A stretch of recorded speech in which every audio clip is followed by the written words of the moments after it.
बांकुड़ा में हाल ही में हुई भारी बारिश के कारण सब्जियों की कीमतें काफी बढ़ गई हैं, जिससे आम लोगों को मुश्किलों का सामना करना पड़ा है। बैगन, मसूर और झींगा 80 रुपये प्रति किलो, बरबट्टी 100 रुपये प्रति किलो और खीरा 50 से 60 रुपये प्रति किलो बिक रहा है। टमाटर 50 रुपये, परवल 40 से 50 रुपये और लौकी 30 रुपये प्रति किलो मिल रही। आम जनता को राहत देने के लिए कृषि विभाग ने सब्जी बाजार में कीमतों को नियंत्रित करने के लिए एक अभियान शुरू किया। मंगलवार को विभाग के अधिकारियों ने बांकुड़ा शहर के मंचतल्ला सब्जी बाजार का दौरा किया और आलू, प्याज, लहसुन सहित अन्य सब्जियों की कीमतों की जानकारी ली। उन्होंने खरीदारों और विक्रेताओं दोनों से बात की। बाजार के व्यापारियों ने बताया कि স্যার সবজির দামের জন্য কথা হচ্ছিল। হ্যাঁ, সবজির দাম একটু বেড়েছে, সেটার জন্য স্যার বলছিল। স্যারকে বললাম যে জলের জন্য যে সবজি নষ্ট হয়েছে তার জন্য সবজির দামগুলো একটু বেড়ে গেছে, আর কিছু বলে না। ঠিক আছে, ওটি দাম বেগুন দাম যেমন সব সবজির দাম একটু চেপে, যেমন বেগুন, ভেন্ডি, ঝিঙে, হ্যাঁ, ঢেঁড়স, শাকপালা তো পাওয়া যাচ্ছে না এখন, এগুলো নিয়ে একটু স্যার বলছিল। বেগুন কত করে দাম? বেগুন স্যার 80 টাকা কেজি দিচ্ছি। বরবটিও 80 টাকা, ঝিঙে আপনার 70-80 টাকা ঘরে চলে গেছে। আর শসা আপনার মোটামুটি 50-60 টাকা কিলো বিকাচ্ছে। শাকপালা তো নেই বললেই চলে। হ্যাঁ স্যার, জলের জন্য সব সবজি নষ্ট হয়ে গেছে, আর কিছু নয়। মাল কি বাজারে আসছে আমদানি? না স্যার, মাল এখন আমদানি কমেছে, ওই জন্য মালের দামটা চেপে গেছে। এই গ্রীষ্মকালীন সবজি বলতে পটলের একটা এই সময় দাম কম থাকে, এখন আপনারা কি দেখছেন পটলের দাম? পটলের দাম মোটামুটি আপনার আড়তে 35 টাকা দাম হচ্ছে, আমরা 40 টাকা বিকছি। কি নাম? আমার নাম বিল্টুল হর।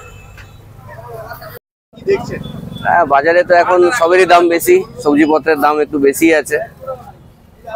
কিরকম কি দাম দেখছেন? হ্যাঁ, মোটামুটি দাম তো ঠিকই আছে। এই বেগুন 80 টাকা কেজি, 80 টাকা কিলো বলছে। তারপরে আপনার এই ঝিঙেরও দাম বেশি, সবকিছুরই দাম বেশি বলছে। একটুখানি এখন ওয়েদারটা অন্যরকম, বৃষ্টি হচ্ছে, একটা নিম্নচাপের আবহাওয়া চলছে, অসময়ের একটা বৃষ্টি হয়েছে, এই জন্য হয়তো দামটা একটু বেশি রয়েছে আর কি। হ্যাঁ হ্যাঁ হ্যাঁ, বৃষ্টির কারণে একটু দামটা বেশি আছে, সব জায়গাতেই তাই অবস্থা। না, যদি এরকম বৃষ্টি হয় তাহলে এরকমই হয়। অ্যাকচুয়ালি এটা মানে এই ধরনের বৃষ্টিটা তো ঠিক চাষ উপযোগী ঠিক নয়, যার জন্য এটা হবারই আর কি। বৃষ্টি হলে সেখানে তো আর কারোর কিছু করার নেই, তো যার জন্য একটু বেশি রয়েছে আর কি। সেখানে কতটা আপনাদের গাছের খরচা বেরোচ্ছে? আমাদের তো একটু বেরোবেই, একটু বুঝে শুনে করতে হচ্ছে আর কি। বেশি খাওয়ার অভ্যেস ত্যাগ করতে হচ্ছে, কম করে কিনতে হচ্ছে, এইভাবে করে চালাতে হচ্ছে। দরকারি সবজিপত্র তো কিনতেই হবে, বাড়িতে তো লাগবেই, সেগুলো তো কিনতেই হয়। হ্যাঁ, একটু করতে হচ্ছে, মধ্যবিত্তর বাজেটে যা হয় আর কি। আপনার নাম? আমার নাম সুমগ্ন প্রসাদ। আসলে এই একটা আর্লি বর্ষার জন্যে কি হয়েছে, একটা দামের বৃদ্ধি হয়েছে মার্কেটে, এবং আমাদের কাছেও সেই রিপোর্ট আছে। তো আমরা সরেজমিনে এটা যাচাই করতে এসেছি। তো দেখা যাচ্ছে যে একটু ভারী বর্ষার জন্য চাষিদের জমি নষ্ট হয়েছে, তাহলে সবজির একটা স্ক্যারসিটি তৈরি হয়েছে, অভাব তৈরি হয়েছে।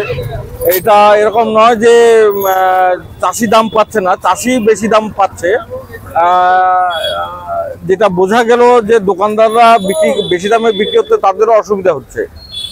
আর নর্মালি যে আমাদের সবজিগুলো দেখি বড় দোকানগুলো, সেগুলো বাছাই করার সবজি, আর আড়তে যে সবজিগুলো আছে দুটোর মধ্যে তফাৎ আছে। একটু বাছাই করাগুলো একটু দাম বেশি, 50-60-এর মতো, আর যেগুলো একটু ঠিক সেরকম পরিষ্কার নয় সেগুলো 30-35 টাকা করে দাম নিচ্ছে।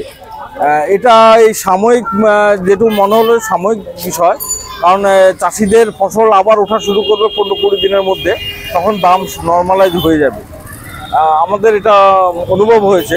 তবে হ্যাঁ, কিছু কিছু দোকানদার তো অবশ্যই এই সুযোগটাকে কাজে লাগানোর চেষ্টা করে, আমরা সেটাই ঘুরে দেখছি। बांकुड़ा से अनुप्राय की रिपोर्ट, PBTV न्यूज़।